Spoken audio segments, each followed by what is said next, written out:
जय जोहार, जय छत्तीसगढ़ संगवारी हो। मैं वैजंती। तुलसी विवाह एवं एकादशी के आप मन के गाड़ा गाड़ा बधाई हो।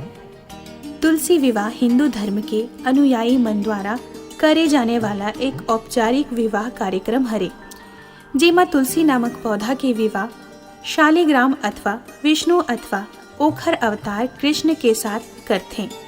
हिंदू धर्म में एला मानसून के आखिरी और विवाह के लिए बने समय माने जाते। कार्तिक मास के शुक्ल पक्ष के एकादशी के दिन तुलसी विवाह करे जाते। ए दिन ला देवठिन एकादशी के रूप में मनाए जाते। ए दिन भगवान विष्णु 4 माह के लंबा नींद के बाद जागे रहते और एकर साथ ही सब शुभ मुहूर्त खुल जाते। ए दिन भगवान विष्णु के स्वरूप शालिग्राम के विवाह तुलसी से कराए जाते। तुलसी विवाह के महत्व। तुलसी विवाह के आयोजन करना बहुत शुभ माने जाते। देवठिन एकादशी के दिन भगवान विष्णु ला तुलसी दल अर्पित करे के परंपरा है। माने जाते कि ए दिन भगवान विष्णु के स्वरूप शालिग्राम के साथ तुलसी के विवाह कराने वाला लोग मन ला जीवन के सब कष्ट दूर हो जाते और ओखर ऊपर भगवान हरि के कृपा बने रहते। तुलसी विवाह के दिन कन्यादान बहुत पुण्यकार माने जाते। कहे जाते तुलसी विवाह संपन्न कराए जाते ओ मन ला वैवाहिक सुख मिलते।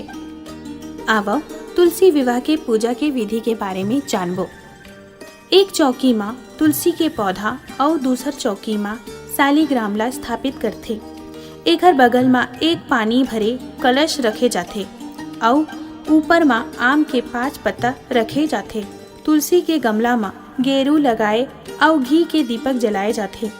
तुलसी और शालिग्राम में गंगा जल के छिड़काव करे जाते। ए और रोली चंदन के टीका लगाए जाते। तुलसी के गमला में गन्ना से मंडप बनाए जाते। एकर बाद तुलसी ला सुहागन के जैसे पूरा श्रृंगार करे जाते। ओकर बाद शालिग्राम के चौकी समेत हाथ में लेके तुलसी के 7 बार परिक्रमा करे जाते। ओकर बाद आरती करे जाते। तुलसी विवाह संपन्न होए के बाद सब झन ला प्रसाद बांटे जाते। तय रहिस तुलसी विवाह के पूजा के बारे में।